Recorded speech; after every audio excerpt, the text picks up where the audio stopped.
All right. Good morning, Christopher Vanpoulle. You are coming in live today to us in Canada and across the world from Madrid.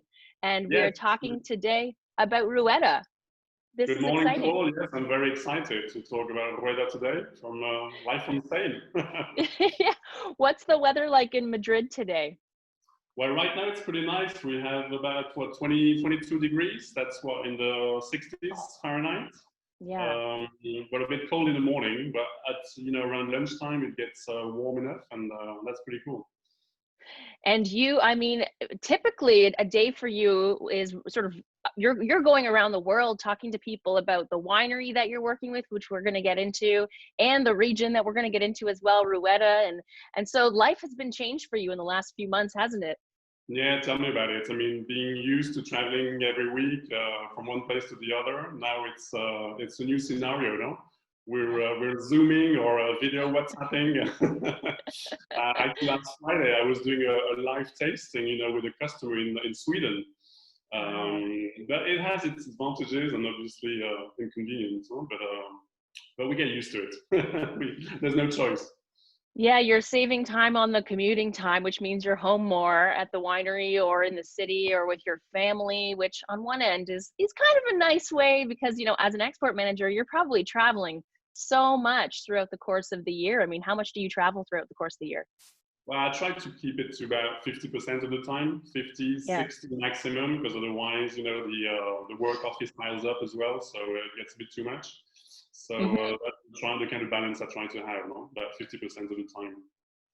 So you're basically, I mean, a Ruedo ambassador. You're working for the winery, but then you're also teaching people about this sort of diamond in the rough region that, is kind of a gem that's getting polished up for the world to see. I mean, in a regular year, which regions are you going to that you're finding a big demand for this style of wine? Oh, in the world, you mean? Yeah. In the world, well, there's been a big demand for many years in Europe, no? Countries Mm, like Belgium, Holland are very popular for Rueda, no? Even also Germany. So I'd say a mm, lot of countries in Europe. mm. But lately, in the past years, we've noticed, quite an increasing demand in countries like Russia, in Japan, of course, Wow. the US, and now Canada. I mean, we're really Mm. pleased that we're finally starting to export in Canada. Do you find that the style of wine is what's in style right now? This, if I were to describe the style of Rueda, and correct me if I'm wrong, it's sort of fresh, it's lean, it's aromatic, it has a versatility with food pairings like sushi and seafood, and I mean it's a cooler climate pocket to the rest of Spain. And so I've noticed sort of all these cool climate regions are really sort of jumping on board this sort of Riesling alternative, or this another style that you might like if you like Sauvignon Blanc. Do you find that that's the taste profile that's kind of moving towards in those markets? Yes, I mean definitely. Hmm. I mean the big well-known white wine from Spain has been until now. No, it's been Albarino, no, from Rías Yeah. Baixas, Yes. and Rueda has come really in the scene of the past 10, 15 years, and more the past I would say the past 5, 6 years, no. And it's exactly as you say. And I think customers have found that it's very approachable. It's a very fruity style, and it's especially very affordable as well, no? Which Hmm. nowadays is something that people also look at, no? Friendly wine Hmm. at affordable prices. Yeah, friendly all around. I mean, it's Rueda is kind of this so the style is peaking with consumers and people who are enjoying, fresh white wines. The region is exciting because it's sort of like a newly discovered little area and a little adventure for people who love wine. And then the grape you discover along the way. I mean, so now we have Verdejo, this grape that I think people are also discovering. So it's kind of this aha moment for wine Yeah. lovers. I mean, Verdejo, I mean, funny enough, very few people know it, but it's been in Spain for like 10 centuries. Yeah. Originally, it seemed it was imported from Africa, and it Mm, landed in Spain, not in Rueda, but nearby in Toro, so which is very close to Rueda. It's a red wine region on Toro. And then mm, it arrived in Rueda, mm. disappeared, when we had phylloxera early in the century. and then came back, no, and has stayed there since forever. Wow. So just so I'm getting this right, I want to make sure. So you're saying that Verdejo is a grape that was imported to Spain from Africa. That's what the story says. Yeah, when you That's look what at the story is. when you do a bit of research, apparently the origins of Verdejo were in Africa, no? And Wow. then someone brought it to Spain, and in that region it grew really well. Now, because what's important in Rueda, what really makes the difference, now I think, as opposed to other areas in Spain, it's the climate and the soil and the altitude. No, okay, you'll say that for many wines, but it's especially true in Rueda. No? We're in a pretty high altitude. It's about what 700-800 meters above sea level. Okay. So Yeah. there are really big differences between the day and the night temperatures, which is really good for this type of varietal, no? for the Verdejo, and also for Sauvignon Blanc. That's why you also find some Sauvignon Blanc in Rueda. So we do have some special things that we need to know from Rueda and Verdejo. Is it's an ancient grape. So it's this grape that came from Africa, came into Spain. You said it went through phylloxera, came back again. Exactly. And so it's sort of had a revival moment. It had its origin moment. It had its revival. And then, I think it was adored by a lot of the locals, and sort of the Spanish culture really embraced the style of wine. And now we're starting to share it with the world, which is really, really exciting. How much wine does Rueda make in general? Do you know? Altogether, well, the production has been increasing and increasing. Now, there's been a lot of plantings over the years. I don't know the exact figures, but it's quite a few dozens of millions of liters now produced every year. Of course, there have been some traditional wineries who've been there for many years. But the DO itself, the region itself, is quite young. As an appellation, it's only 40 years old. Okay. But because the style has been popular, many wineries outside of Rueda have invested into Rueda. So that's also contributed to the fame. That's how Rueda is becoming more and more famous, because some of the big names in the wine industry in Spain have also invested. Either they've bought vineyard, or they've planted vineyard, or they've even bought winery there. So we're looking at altitude. You mentioned 700-800 meters sort of above sea level, and it is in the west side of Spain, right? That's right. So it's not far from Madrid, actually. It's about an hour and a half north. Okay. So the climate is similar to here, but it's more continental, no? That's why I was saying there are big temperature differences between day and night. I mean, in summer, you can reach like 35 to 40 degrees Celsius, so that would be close to 100 Fahrenheit. But it cools down a lot in the evenings, like down to in the 50s Fahrenheit, or even a bit less. So that's really good for the acidity of the wine. Yes. The diurnal shift. I love, we all talk about that in wine, right? It's like teaching people about the diurnal shift. I always say it's like humans. Like, I want to be out in the sun in the pool, sweating and swimming and having this great day. And then at night, I want to sleep in a cellar. I want it to be nice and cool. So, humans are like grapes. You kind of want that hot day and the cool nights to be able to rest, to be able to sleep soundly, and then come back to life the next day. And grapes are the same way. Exactly. Are there any, when we talk about sort of this ancient grape coming into the region and then being reborn and having this rebirth into sort of this famous time for them, in this millennial time for them, is there any sort of interesting ways that the grapes are growing, or are they sort of trained? Have they been trained, or are they grown in sort of the VSPT way, or what's sort of the training methodology of the vines in the vineyard? Yeah, some of the really old grapes would be bush vines. Okay. But there are not that many of those, so most of them is really grown on trellis, no? Like in the case of our winery, the vineyard is about 25 years, 30 years old, and most of it is on trellis.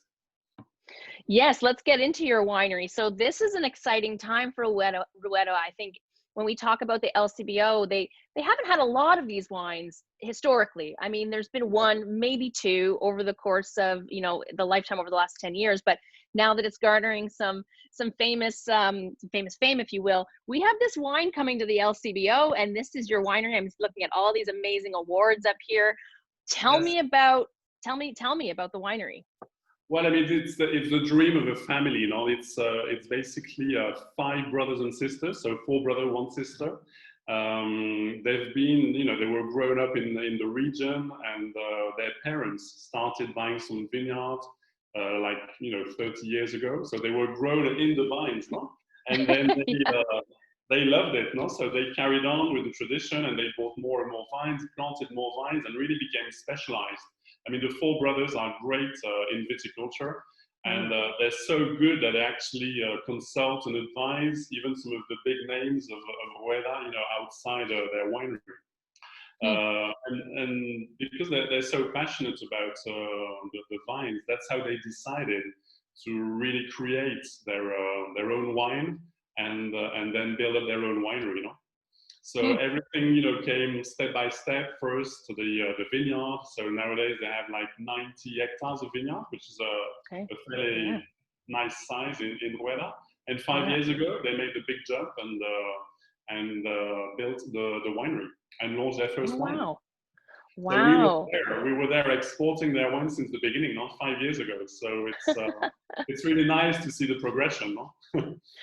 Yeah, watching a business grow from sort of like a family small startup to, you know, a place that now their wines are available internationally. That's an exciting time. That is really exciting. Definitely. So correct me if I'm wrong, my Spanish is not the best, but Dominio de la Granadilla is how you would say that? Yeah, Dominio De La Granadilla. So La Granadilla is actually one of the vineyards very close to the winery. Okay. And Dominio is like a domain, no? Okay. Like a domain, like a chateau, no? So all the vines are very nearby the winery, which is great as well, no? Because it guarantees really that the grapes come very fresh, you know, when they come into the winery, and they're perfect for processing. And because of the elevation, these grapes are obviously hand-picked, aren't they? Yes, yes. Yeah, so that's something also I always like to tell people, because you handpick grapes, and we're in harvest season right now. So I'm sure, are you just sort of finishing off the harvest at the moment? Just finished, actually, just finished. So it was pretty exciting. Everything went well. Good. Cross fingers, looks amazing. Yeah. Also, I mean, everything's handpicked. It's quite a limited production that the winery does. No, it's mainly Verdejo. They also do a Sauvignon Blanc style. Which we're not trying today, no, but the Verdejo is really the main wine. No, it's like more than 90% of the production, no. So it's really almost handmade. Of course, it's a young wine, but they make the wine, you know, with its lees also. So that's a special feature of the winery, and that the wine is aged on lees. No? No, you bring up a great point. That texture. So you have the freshness from the temperature change, you have this uniqueness from this sort of very old grape coming back to life, and then you have the texture from lees, which is now, you know, this whole natural wine movement is getting involved, where people are talking about lees and really understanding what lees and skin contact does to white wine, really. Exactly. So the lees is really what gives more complexity to the wine, no? So it really makes a point of difference, and that's why I think personally the wine has been successful, no? Because it's got good complexity, and the number of awards now you've seen on the label and that we've had over the years is a reflection of that, no? Yeah. It's a beautiful label too. I love it. It looks very modern, and it kind of, you know, when you touch it, it feels, even the bottle alone and the cork, it feels high quality. And so I think this wine is coming in to the LCBO at like just a $15 price point. I think it's a really nice price point. I mean, at the end of the day, to try something new during this time, and sort of, I always say, open up your liquid passport and try something from around the world. It's an exciting time. Yes, I hope the Canadian public likes the wine, no? And knows a little bit more about Verdejo grape and the region, no? Rueda. Yeah, I think we both have some in our glass here. For you, it's a bit earlier than for me, though. I know, right? It's you know what? This is good breakfast juice, though. I have to say, if I was trying some red wines right now, it'd be a little different. But when it's 10 a.m. in Canada, you know, this is the perfect wine that you'd want to try before noon, and your palate's at its best in the morning. So it makes sense. So this is 13% alcohol, and what I also love about this is that you, on the label, there's so much information on your labels, which is great, because I feel like more people need to read them. But we have the map of where Rueda actually is. We've got the grape varietal, the vintage, the alcohol, a little bit about the winery and a food pairing on the back, which is really quite lovely. So thank you for doing that. Well, it's important now because we see too many labels which don't have any information. I mean, a lot of people don't even know, you know, where Rueda is, or even more famous regions, no? So there on the map, you see Spain and you see where it is, where it helps, no? Mm-hmm. So to me, I mean, this wine has, there's so much aromatics in this wine. I love how it smells. It smells like a fresh bouquet of flowers, or, you know, a really, when you're walking down in the market and the fruit has just got their citrus, lemon and limes, and even a little bit of kiwi on there, that tropical notes of something really lovely on here. But to me, it just smells so beautiful. Like this could almost be a perfume. It smells like something I would wear every day. You just spritz it on, you know? Yeah, and also it has a nice touch of herbaceous, no? It's very herbal, which is quite characteristic of Rueda in a pleasant way, no? Well, you get a little bit of those coastal air coming in from off the, because you're sort of right up there. You kind of get a little bit of that coastal air coming in to help cool things down, don't you? Definitely, yeah. We have a lot of winds, and especially with the altitude, no? And it's nice to have these. You have also this nice peach, stone fruit aroma, which you can also feel in the mouth. And having the wine aged on lees gives it more complexity, and the finish is longer and really pleasant and enjoyable. Yes, the texture is quite beautiful. It has this amazing length too, which, I mean, sometimes you don't find with really affordable wines. You don't get that length, but that's exactly what the lees does. It gives you that length, a little bit of weight and texture, which means it can really stand up to some interesting food pairings. Yes. I think seafood is a natural food pairing for this, but you know, you add a little bit of cream sauce to a pasta with some you know, some prawns or anything, or even like oysters. This is a very interesting pairing to come along with it, because it can help complement many different food dishes. And with sushi, it goes great with sushi. Whenever we go to Japan to promote the wine, we always do with a sushi pairing, or a tataki or a tartare.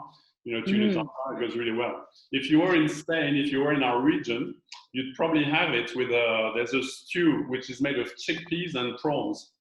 Ooh. That would be a way. Or another way could be with some white beans and crab. That's also in the region there. A bit consistent. Yeah, that sounds amazing. Well, you've got the weight and the texture from the beans and the oiliness of, and the, you know, the freshness of the seafood. That's such a fun pairing. Yeah. I think I was reading somewhere the other day too that the tapas, like the Spanish like art of tapas, was actually invented in Rueda, which is really quite a cool thing too, because everyone always goes, oh, Spain, tapas, but the fact that one small area like Rueda can actually take that that famous part of, like, we started tapas, I think that's really quite cool too. Yeah, Rueda and the whole north of Spain is really famous for tapas now. And any bar you go, they will have, you know, this little sandwich with a bit of bread and something on top. And the beauty is that nowadays, you know, whenever you go to a bar and ask for some tapas, they will ask you, okay, what do you want, red or white? And you say, okay, I want a white one, and say, okay, Rueda or Verdejo.